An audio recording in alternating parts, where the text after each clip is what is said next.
OG cinema ఊచకోత మొదలైంది. నిన్న guns and roses lyrical song release అయింది. అది విన్న తర్వాత అందరి రక్తం మరిగిపోతుంది అని చెప్పుకోవచ్చు.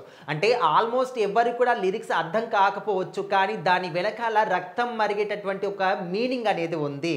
సో మరి ఈ సినిమాలో ఓజాస్ గంభీర చుట్టూ ఉన్నటువంటి అతీత శక్తులు ఎవరైతే ఉన్నారో వాటన్నిటి గురించి కూడా మాట్లాడుతూ వాటితో ఫైట్ చేసే ఒక యుద్ధం గురించి ఈ యొక్క లిరికల్ సాంగ్లో చూపించడం జరిగింది. ఇది ఒక ర్యాప్ సాంగ్ అనమాట.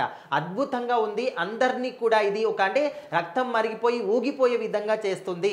ఇక ఓజీ ఊచకోత మొదలైపోయింది, ఎవరు కూడా దీనికి తట్టుకోలేరు అనే విధంగా ఫ్యాన్స్ మాత్రం అందరూ కూడా చాలా చాలా హ్యాపీగా ఫీల్ అవుతున్నారు. Only guns and roses rap సాంగే కాకుండా అంతకుముందు వచ్చిన సువి సాంగ్ కావచ్చు, అంతకుముందు హంగరీ చీతా కావచ్చు, అండ్ ఫైర్ స్ట్రోమ్ కావచ్చు, అన్నీ కూడా అద్భుతంగా బాగా కరెక్షన్ అందరిలో వస్తుంది. అండ్ ఇప్పుడు సెప్టెంబర్ 25న రాబోయే ఒక సినిమా కోసం మాత్రం ఫ్యాన్స్ అసలు ఏ విధంగా వెయిట్ చేస్తున్నారని మనం మాటల్లో చెప్పుకోలేము. అండ్ ఫస్ట్ టికెట్ కోసమే లక్షల్లో ప్రైజులు పెట్టి మరీ కొనుక్కున్నటువంటి ఫ్యాన్స్ కూడా ఉన్నారు.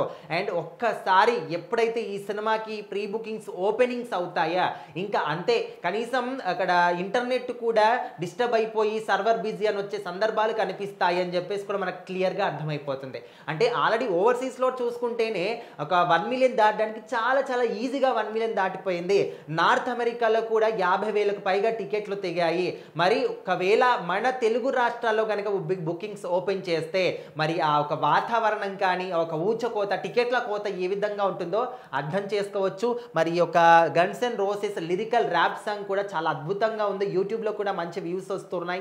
మరి పవన్ కళ్యాణ్ గారు ఈ సినిమాతోని ఖచ్చితంగా ఇండస్ట్రీ హిట్ కొట్టబోతున్నారు. For the first time pan India movie కాబట్టి అందరూ కూడా ఈ సినిమా కోసం వెయిట్ చేస్తున్నారు. ఓన్లీ అంటే ఆయన ఇప్పటి వరకు చూడని రికార్డ్స్ లేవు, చూడని ఫ్యాన్ ఫాలోయింగ్ కాదు. అందరికి కూడా హీరోలకి ఫ్యాన్స్ ఉంటారేమో, కానీ హీరోలే పవన్ కళ్యాణ్ గారికి ఫ్యాన్స్ ఉంటారు. అండ్ ఖచ్చితంగా గ్లోబల్ వైడ్గా పాపులర్ ఫ్యాన్స్ అంటే క్రేజీ ఫ్యాన్స్ ఎవరికి ఉంటారంటే ఖచ్చితంగా పవన్ కళ్యాణ్ గారి పేరే ఉంటుంది. ఆయన సినిమాలు హిట్ అయినా ఫ్లాప్ అయినా ఫ్యాన్స్లో అదే ఎనర్జీ ఉంటుంది. ఆయన సినిమాలు చేసినా చేయకపోయినా అదే ఎనర్జీ ఉంటుంది. 10 సంవత్సరాల తర్వాత సినిమాతో వచ్చినా కూడా అదే జోష్లో సినిమా చూడడానికి ఫ్యాన్స్ మాత్రం వెళ్తారు. సో అలాంటి ఫ్యాన్స్ భక్తులు మాత్రం పవన్ కళ్యాణ్ గారికి ఉంటారు. ఓవరాల్గా ఈ సినిమా కోసం మాత్రం ఫ్యాన్స్ చాలా చాలా ఈగర్గా వెయిట్ చేస్తున్నారు. ఒకసారి ఈ సినిమా వచ్చిందా మరి ఎలాంటి రికార్డ్స్ని తిరగరాస్తుందో వెయిట్ చేసి చూడాలి.